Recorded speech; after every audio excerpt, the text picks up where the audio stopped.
Hello students, कैसे हैं आप लोग। क्लास 12th में एडमिशन ऑफ पार्टनर में एक क्वेश्चन करने वाले हैं हम, adjustment of capital, question number 69।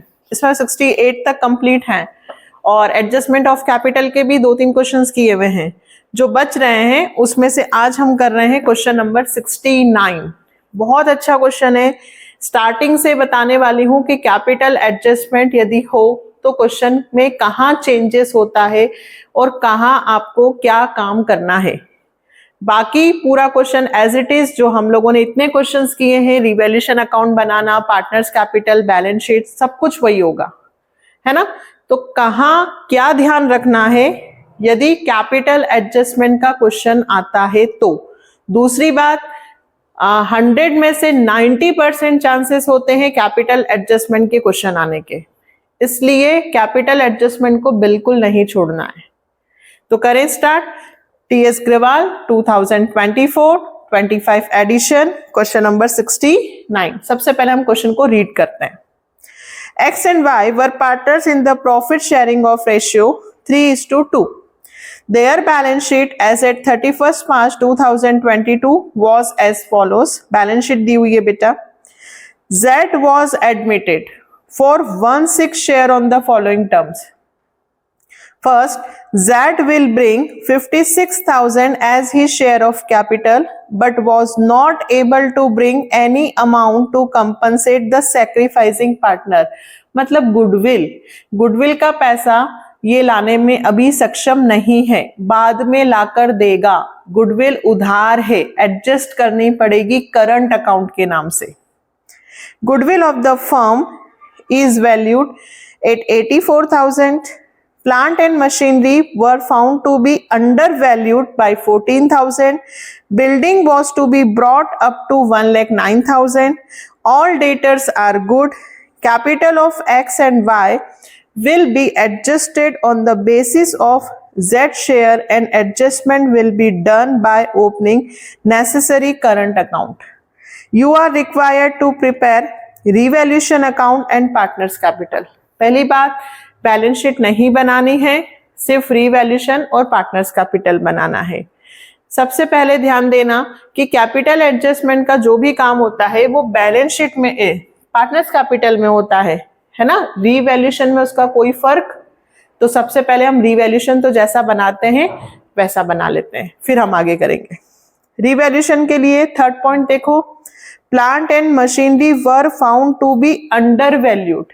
ये पाया गया कि प्लांट एंड मशीनरी 14,000 रुपए से कम लिखा है, तो 14,000 से बढ़ा दो।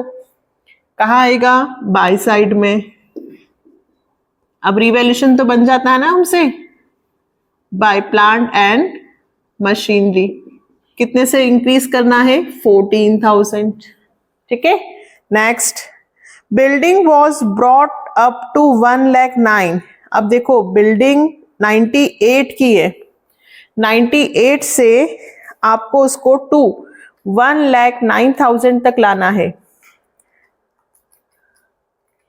मतलब 11,000 रुपीज से आपको बिल्डिंग का अमाउंट भी बढ़ाना है। असेट्स इंक्रीज होती है तो आपका बेनिफिट होता है, ये बाय बिल्डिंग अकाउंट।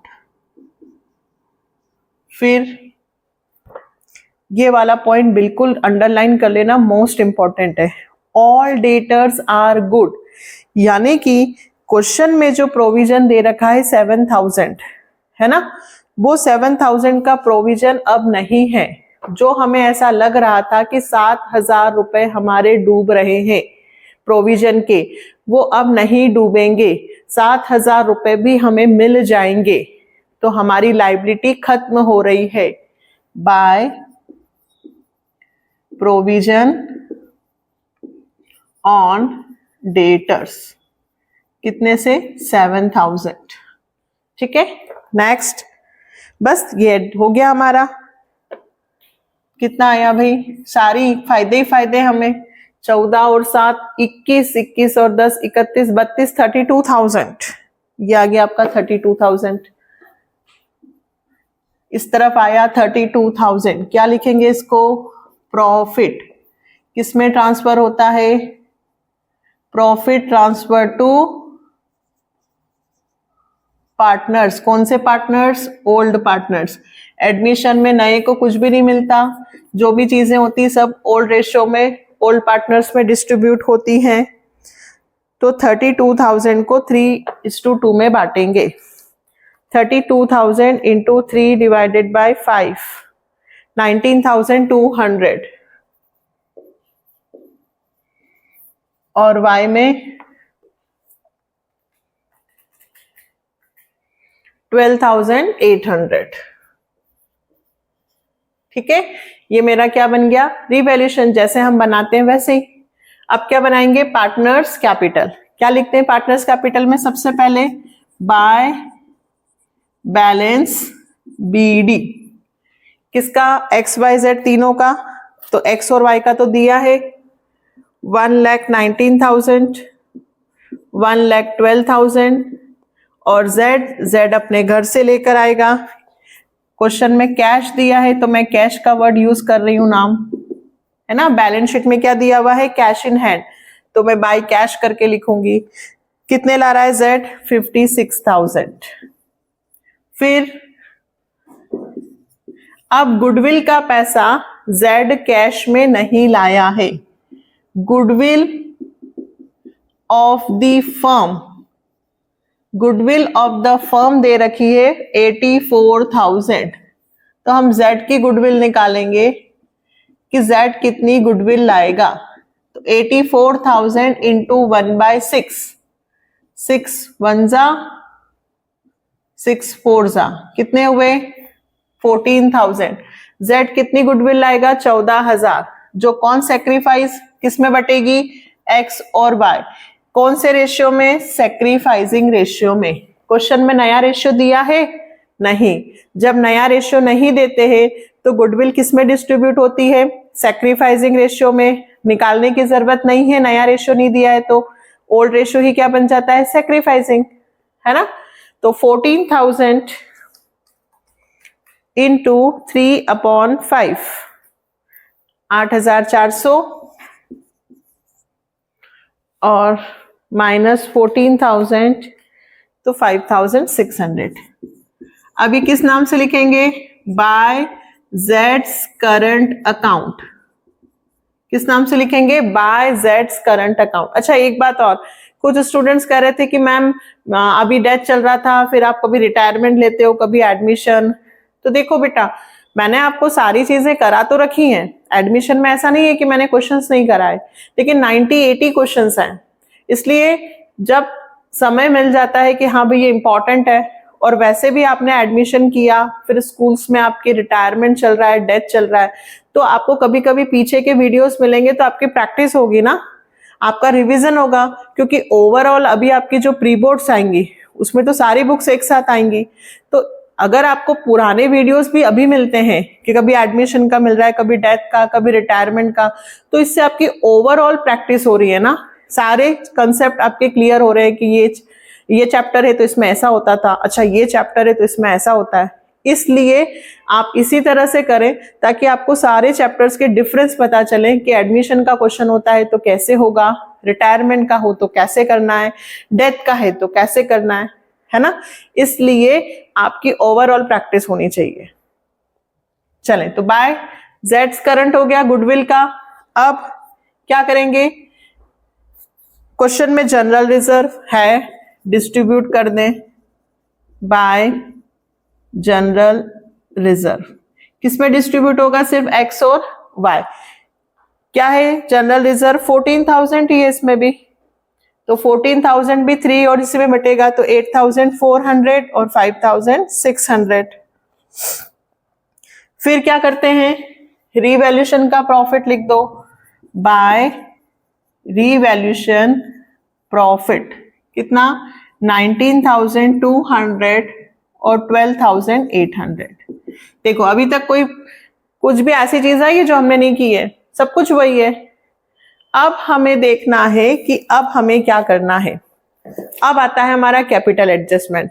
ध्यान से सुनना, हम यहाँ पे टोटल करते हैं और यहां लिख देते हैं टू बैलेंस CD, है ना। और ये कैपिटल प्लस करके लिखते थे। लेकिन अब क्या है, ये क्वेश्चन है कैपिटल एडजस्टमेंट का।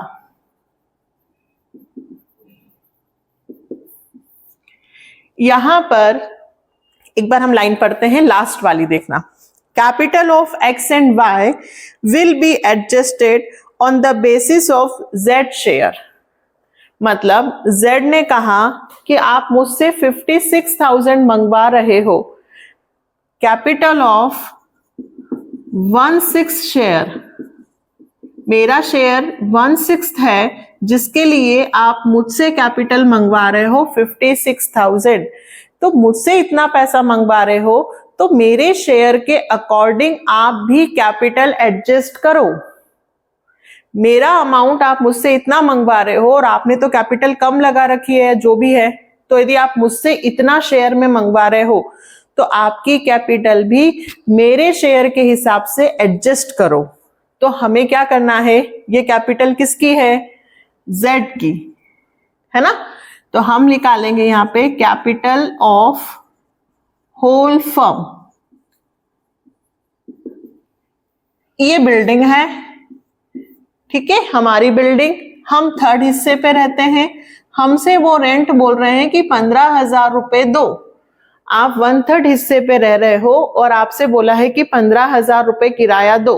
तो हमने कहा ठीक है भाई, हमसे 15,000 मांग रहे हो तो ये जो दोनों नीचे रह रहे हैं इनसे भी इतने ही मांगो, है ना।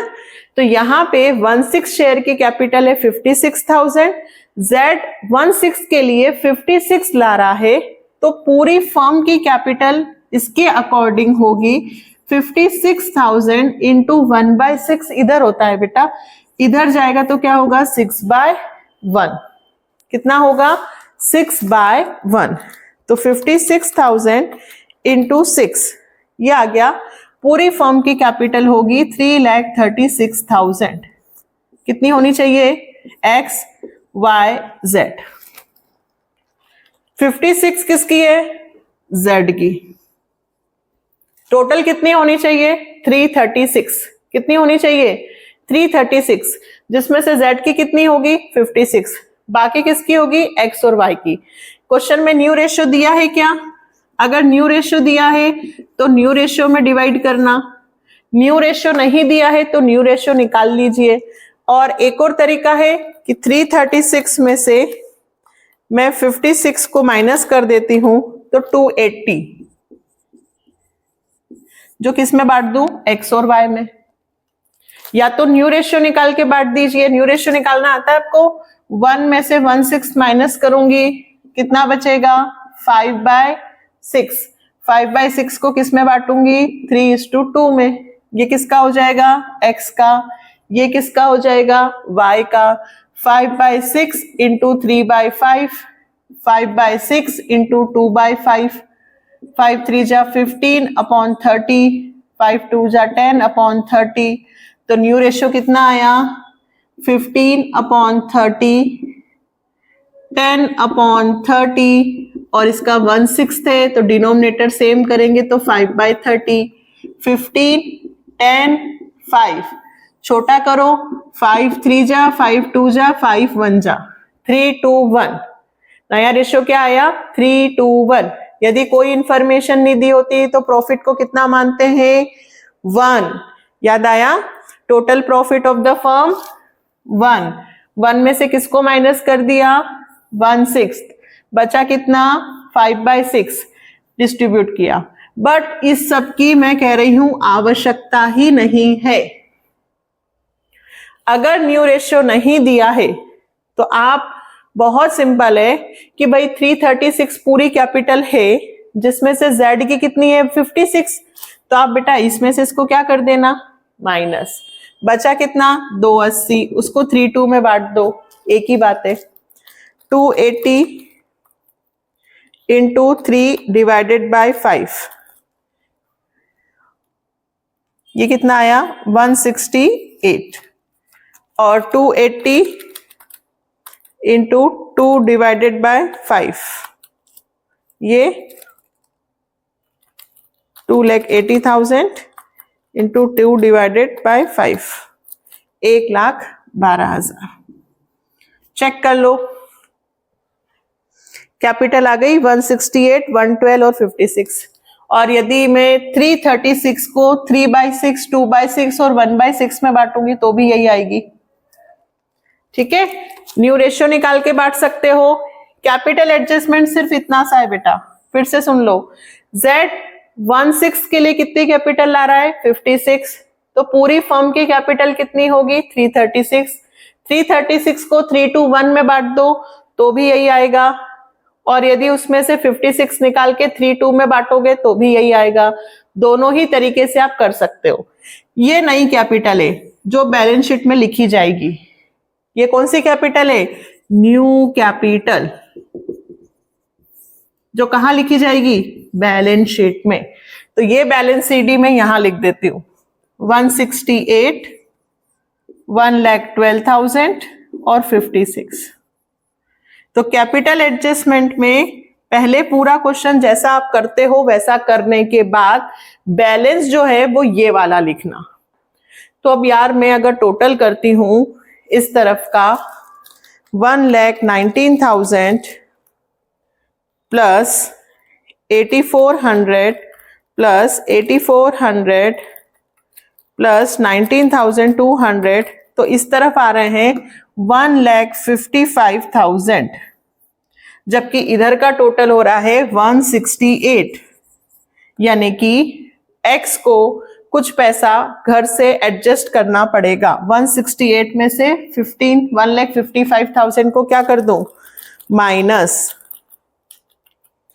तो 13,000 रुपए x को अपने घर से लाने पड़ेंगे, तब जाकर उसकी कैपिटल होगी 168। क्या किया? इसमें से इन सबको क्या करा? माइनस। अब देखो कैपिटल एडजस्टमेंट में वो दो तरह से कहेंगे, या तो वो कहेंगे कि जो भी डिफरेंस आ रहा है उसको कैश के नाम से लिखो, बट यहां इन्होंने कहा है ओपनिंग नेसेसरी करंट अकाउंट, मतलब ये जो 13,000 रुपए है ये हम करंट अकाउंट से एडजस्ट करेंगे। तो यहां क्या लिखेंगे? X current account. फिर से देखें y का देखिए इधर 1,12,000 है और 1,12,000 तो यही है, दैट मीन्स इधर का टोटल बड़ा आएगा। 1,12,000 प्लस 5,600 प्लस 5,600 प्लस 12,800, 1,36,000। और इधर सिर्फ 112 है, इसका मतलब y के कैपिटल तो ज्यादा है, तो y पैसे घर से नहीं लाएगा क्योंकि उसकी कैपिटल तो 136 थी, जबकि उसको केवल कैपिटल कितना रखना है? 112। तो इसमें से माइनस कर दो 112, तो 24,000 y विड्रॉ कर लेगा। 24,000, ये 136। z के इसमें तो कुछ नहीं होगा। z का तो दोनों तरफ का टोटल 56 है। z के कारण ही तो इन्हें दोनों को अपनी कैपिटल चेंज करनी पड़ी। क्यों? क्योंकि z ने कहा कि मेरी शेयर से आप मुझे इतनी कैपिटल मंगवा रहे हो तो मेरे अकॉर्डिंग आप भी कैपिटल एडजस्ट करो।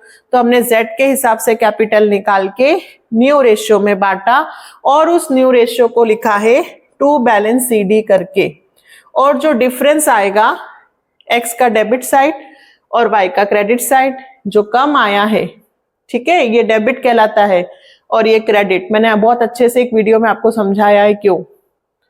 तो 13,000 और 24,000 ये बैलेंस शीट में उतरेंगे एज इट इज। ये लाइबिलिटी साइड उतरेगा और ये असेट साइड। क्यों? क्योंकि ये लिखा क्रेडिट में है लेकिन ये बैलेंस कौन सा है? डेबिट। आप ऐसे ध्यान रखना। और ये लिखा है डेबिट में लेकिन ये कौन सा बैलेंस है? क्रेडिट।